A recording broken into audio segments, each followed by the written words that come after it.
Hi everyone, welcome to digital GK classes. तो ये आज का जो है 2 फरवरी का जो आज पेपर हुआ था उसके कुछ क्वेश्चन मेरे पास आए हैं, वो मैंने सोचा आपके साथ शेयर कर दूं। थंबनेल देखकर आप समझ गए होंगे कि क्यों कुछ लोगों को पेपर जो है बहुत हार्ड लग रहा है, कुछ लोगों को बहुत ईजी लग रहा है। इतना डिफरेंस क्यों है, आपको मैं टिप्स देने वाली हूँ, जिसका भी पेपर लास्ट में है, क्योंकि आपको पता है 11, 18, 24 का भी पेपर होना है और अभी अभी तो 3 से 4 शिफ्ट हैं ही, ठीक है ना। तो चलो देखते हैं, और जो भी क्वेश्चन आपको पता हो तो प्लीज़ कमेंट बॉक्स में लिख दीजिएगा, ताकि जो दूसरे स्टूडेंट्स हैं उनको कमेंट के माध्यम से नए क्वेश्चंस का पता चल जाए। कोई क्वेश्चन दूसरे तरीके से पूछा हो, वो सब कुछ आपकी रिस्पॉन्सिबिलिटी है, बिकॉज जितना रिकॉल जिसको हो पाता है वो उतना मेरे पास भेजते हैं। चलिए, ये क्वेश्चन पियाजे, कोलबर्ग, वाइगोस्की फेमस हो चुके हैं, हर शिफ्ट में आया हुआ है। सबसे बड़ी गर्त, विश्व का सबसे बड़ा झील, एक ये क्वेश्चन पूछा हुआ है। एक बात याद रखो, ईवीएस में आज मैप से भर भर के क्वेश्चन पूछा है, मैप एकदम अच्छे से करके जाना।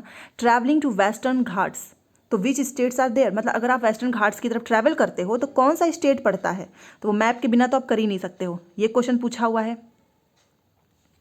फिर से देखो मैप के क्वेश्चन, दिल्ली से तिरुवनंतपुरम में आपको स्टेट के नाम दिए गए थे, उनको आपको सीक्वेंस में लगाना था कि दिल्ली से तिरुवनंतपुरम आप जाते हैं तो कौन कौन से स्टेट बीच में आते हैं, तो बट उनको एक सीक्वेंस में लगाना है। इसमें भी आपको मैप्स अच्छे से पता होना चाहिए। वाइगोस्की से क्वेश्चन है, एफलन फाउंडेशनल लिटरेसी एंड न्यूमरेसी, इस पर एक मैंने वीडियो बनाया हुआ है अच्छे से।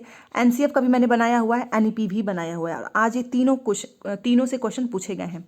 हिंदी आज की अच्छी थी, सीडीपी बहुत अच्छी है, ईवीएस आज हार्ड लगा है। अब ईवीएस के जो हार्ड वाले क्वेश्चन हैं वो 1-2 में आपको मैं बताऊँ, ये वाला क्वेश्चन हार्ड लगा, ठीक है, जैसा मेरे पास कमेंट्स आ रहे हैं वह उसके हिसाब से बता रही हूँ। और मैप में ये क्रम में लगाने वाला, क्योंकि कह रहे हैं कि आज का जो ईवीएस है वो थोड़ा सा हार्ड था। अब देखो, ये अभी मैं आपको बताने वाली क्यों ऐसा होता है। इंग्लिश जो है पैसेज तो ठीक था और पैडागोजी अच्छी थी, मतलब इंग्लिश का पैसेज करने में थोड़ी सी दिक्कत आई है ईवीएस में ना। टीचिंग लर्निंग ऑफ ईवीएस, कि आप जो है ईवीएस कैसे पढ़ाते हो, कौन कौन से तरीके अपनाते हो, टीचिंग स्ट्रैटेजी, इससे क्वेश्चन ज़्यादा पूछा जा रहा है।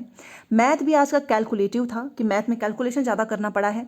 ईवीएस में मैथ से ज़्यादा क्वेश्चन आए हैं।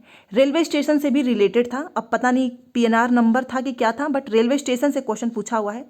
साइबेरियन बर्ड से क्वेश्चन पूछा है, ठीक है। तो कुल मिलाकर मैं आपको एक चीज़ बताना चाहूँगी, प्रीवियस ईयर क्वेश्चंस करते रहना, क्योंकि जो लोग प्रीवियस ईयर पेपर करके गए थे और जिन्होंने एनालिसिस अभी तक देखा है उसके हिसाब से अपनी तैयारी की है, उनका पेपर बहुत अच्छा गया है। अब ईवीएस के 4-5 क्वेश्चन को छोड़ दो तो बाकी पेपर बहुत अच्छा है। हाँ, कुछ लोगों को ईवीएस इसलिए हार्ड लगा है, अब क्या पता उन्होंने ज़्यादा प्रैक्टिस ना की हो, या फिर उन्होंने मैप पे देखो, मैप उन्होंने अच्छे से नहीं किया होगा। क्योंकि अगर आप मैप नहीं करके जाओगे ना, तो इतना मान के चलो 3 से 4 क्वेश्चन तो आप कर ही नहीं पाओगे। 3 नहीं तो 2 तो कर ही नहीं पाओगे अगर आपने मैप अच्छे से नहीं किया तो, ठीक है ना। बाकी जो सीडीपी हो गई बहुत अच्छी है, हिंदी भी बहुत अच्छा है, इंग्लिश के पैसेज थोड़ा सा दिक्कत किया, और मैथ का कुछ कैलकुलेशन जो है वो थोड़ी सी टफ थी, ठीक है। तो कुल मिलाकर आपको प्रीवियस ईयर पेपर को और ये जो टॉपिक्स मैं आपको बताई हूँ ये सारे, ये अच्छे से कर लेना। मैप करने का सबसे बेस्ट है, गूगल से मैप डाउनलोड करो और खुद से एक बार देखो कि कौन सा स्टेट आपका नॉर्थ में है, साउथ में है, ईस्ट में है, वेस्ट में है। ये सारी चीज़ आप खुद से देखोगे ना तो ही आप अच्छे से कर पाओगे, ओके।